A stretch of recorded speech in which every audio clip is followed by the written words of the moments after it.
Urang sami-sami kawitan ku bacaan basmalah. Bismillahirrahmanirrahim. Assalamualaikum warahmatullahi wabarakatuh. Waalaikumsalam warahmatullahi wabarakatuh. Alhamdulillahilladzi ahraqa quluba awliyaihi binari mahabbatih wastaraqqa himamahum wa arwahahum bisyauqi ila liqaihi wa musyahadatih. Wa waqafa absarahum wa basairahum ala mulahadzati jamali hadratih.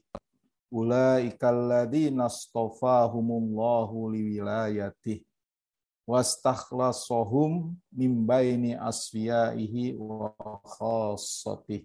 Wassalatu wassalamu ala abdika wa rasulika sayyidina Muhammadanil mab'usi birisalatih wa ala alihi wa ashabihi a'immatil haqqi wa qadatih. Amma ba'du, faqala ta'ala unzur kaifa faddalna ba'dahum ala ba'din walal akhiratu akbaru darujatin wa akbaru tafdila. Ila hadratin Nabil Mustafa Sayyidina wa Habibina wa Syafi'ina Rasulillah Muhammad ibni Abdillah wa alihi wa ashabihi wa tabi'ina wa tabi'ihim bi ihsanin ila yaumiddin wa ila hadrati a'immatil mujtahidina wa muqallidihim fid din wal ulama'il amilin wal qura'i wa immatil hadisi wal mufassirin wasadatina sufiyatil muhaqqiqin wa kulli waliyyi wa waliyati lillahi aina makanu wa kanal kainu fi ilmika wa halat arwahum ya rabbal alamin.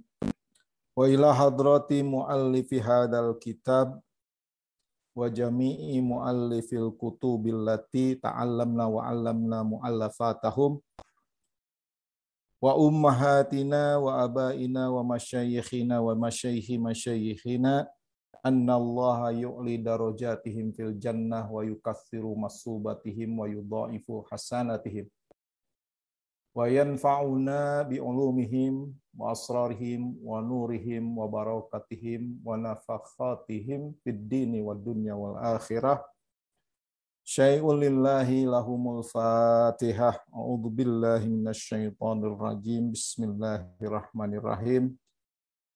Alhamdulillahi rabbil alamin arrahmanir rahim maliki yaumiddin iyyaka na'budu wa iyyaka nasta'in ihdinas siratal mustaqim siratal ladzina an'amta 'alaihim ghairil maghdubi 'alaihim waladdallin amin.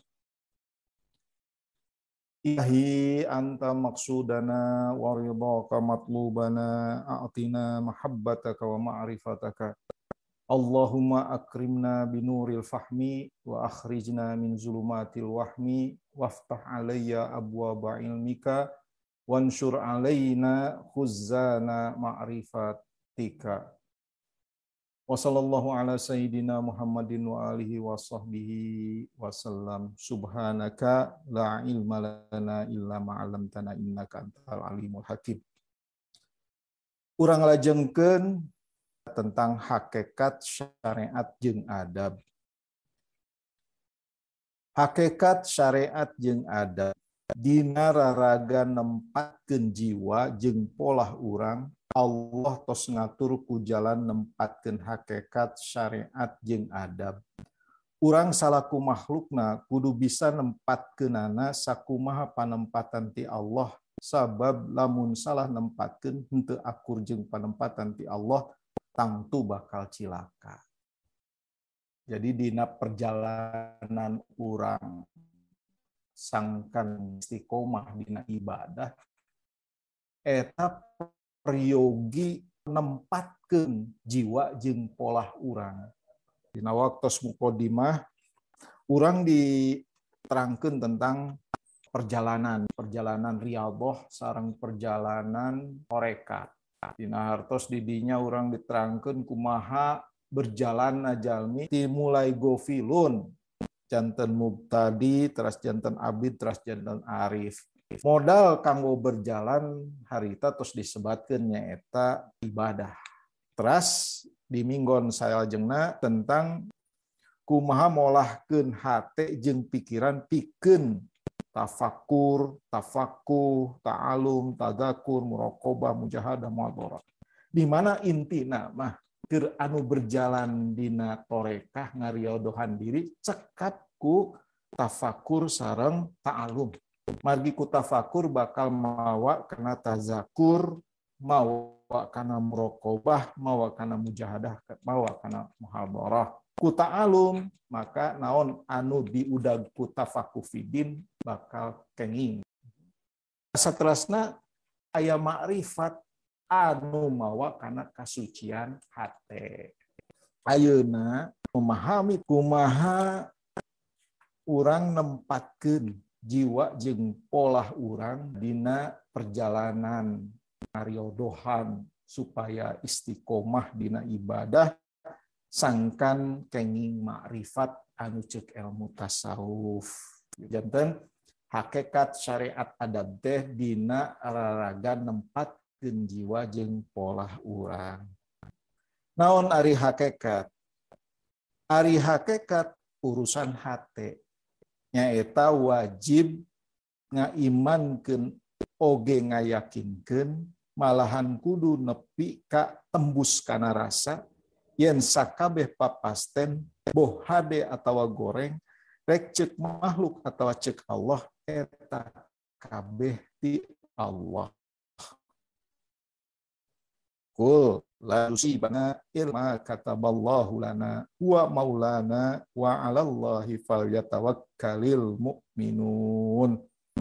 Ucapkeun ku anjeun hai Rasul moal keuna ka abdi sadaya anging perkara anu tos ditakdirkeun ku Allah ka abdi sadaya.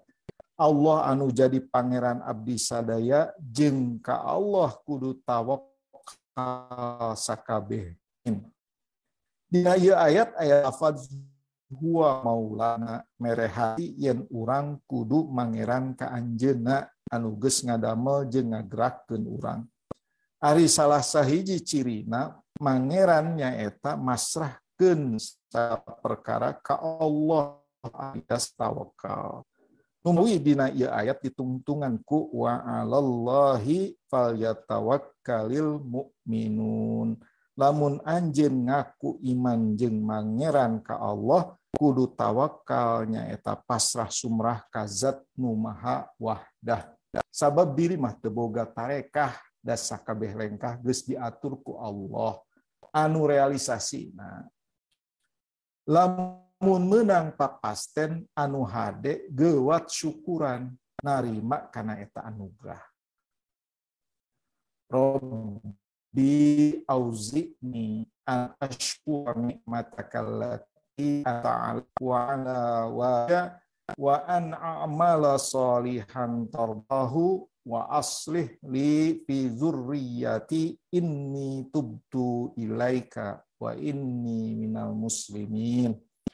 Nun Gusti mugi Gusti masihan ilham ka abdi kanggo nyukuran nikmat Gusti anu parantos dipasihkeun ka abdi sareng ka ibu rama abdi sareng kana midamel amal soleh anu diridoan ku Gusti sareng mugi masihan kamaslahatan di anak turunan abdi tayatosna abdi tol ka Gusti sareng abdi kalebet jalmi muslim.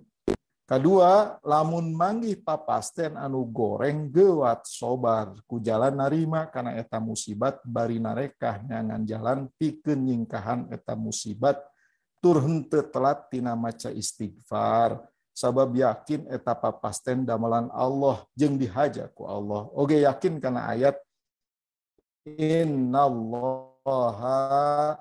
la yughayyiru ma biqaumin ghairu ma bi'autuna Allah moal ngarobah perkara nu aya di hiji kaum kajaba maranehna ngarobah kana dirina. Moal samata-mata Allah masihan musibat kajaba aya kasalahan ti diri. Eta musibat mangrupa peringatan ti Allah ka dirina anu keur nincak salah. Atuh lamun diri keur meunang musibat kudu sabar introspeksi karena diri pribadi, istighfar jeung tobat.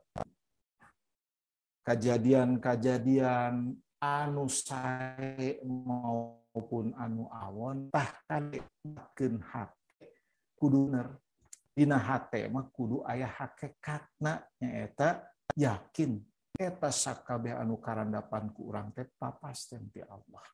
Ari manusia anu kurang sadar kana papasten dina nalika narima nugraha lain syukur tapi kalah ujub bangga diri ngarasakeun eta nugraha hasil jerih payah sorangan.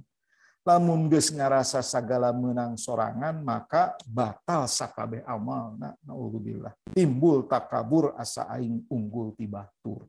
Lamun menang musibat lain sabar jeung istighfar tapi kalakah ngarasula jeung putus asa. Ngarasa susah teu daek babalik pikir tara istighfar.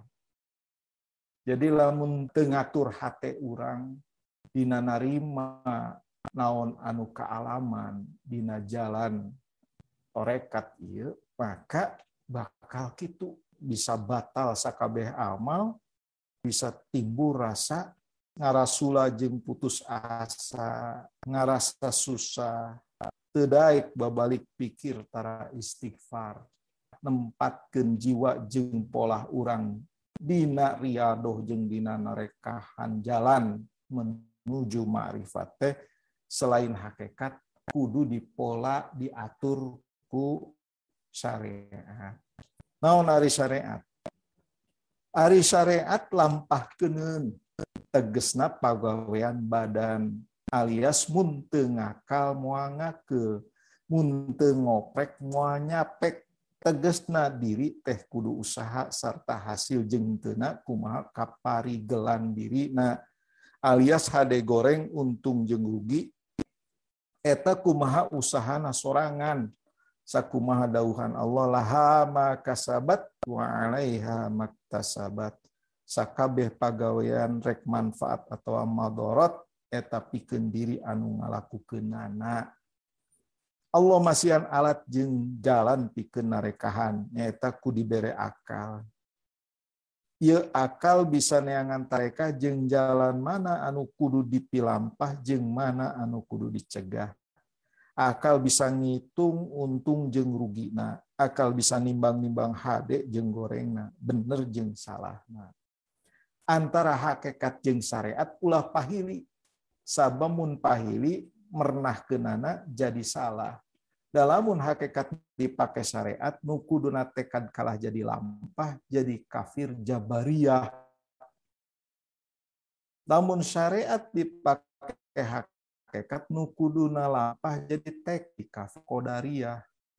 Ari ahli sunnah mah cicing antara jabariyah jeung qadariyah nyaeta amal kudu cicing dina syariat, ari hate kudu cicing dina hakikat. Jadi anu kadua teh syariat. Syariat mah naon lampahkeun hasil henteuna kumaha kaparigelan diri. Hate mah boga tekad sakabeh papasten teh ti Allah. Tapi kade eta tekad ulah dibawa kana dilampahkeun. Tapi mun tekad jiga kitu teh lampah urang mah kumaha syariat.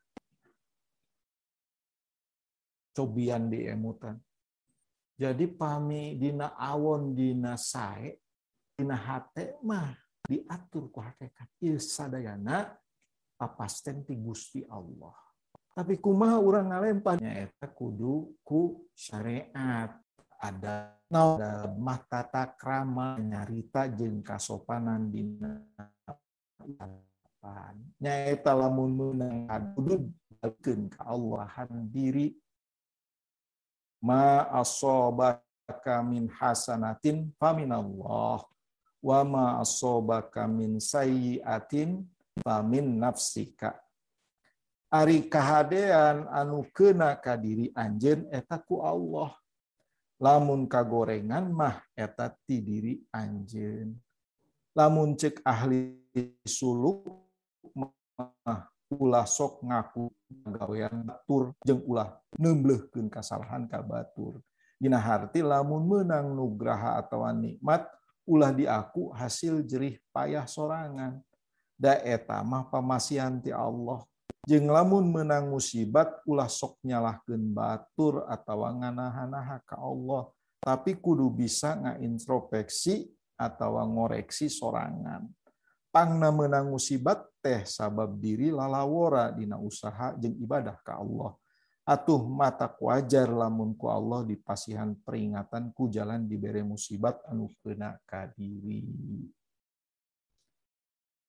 Tah eta anu dimaksud hakikat syariat sareng adab.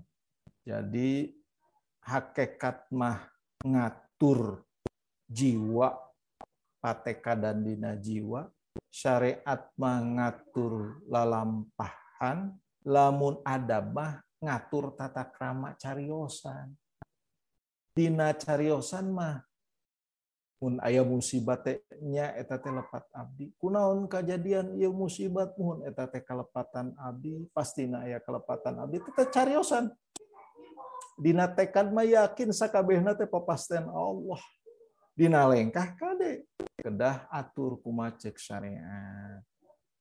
Pami urang tiasa madukeunana insyaallah salamet urang dina nempuh jalan menuju Allah, dina torekat dina riyadhah insyaallah salamet.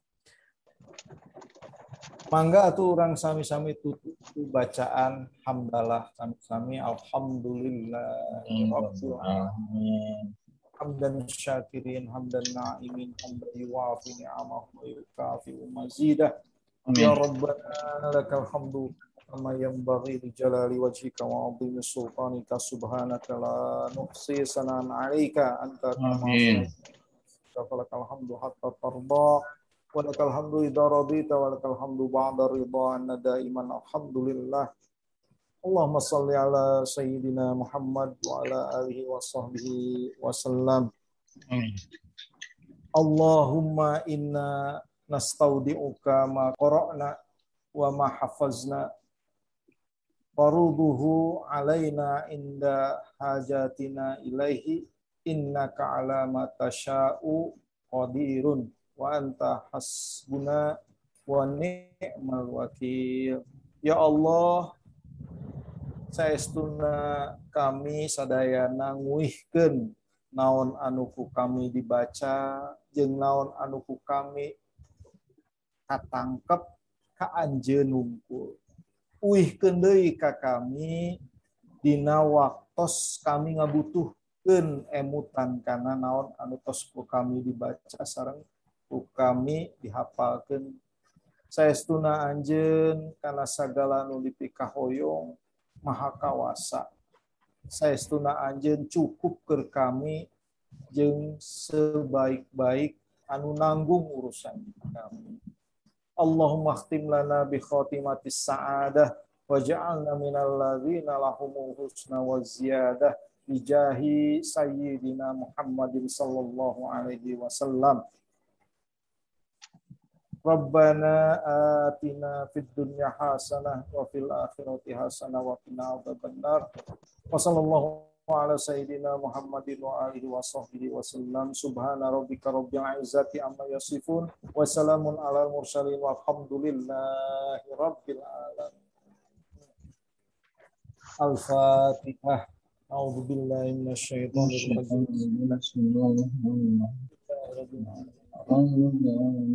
rajim. Iyyaka na'budu wa iyyaka nasta'in.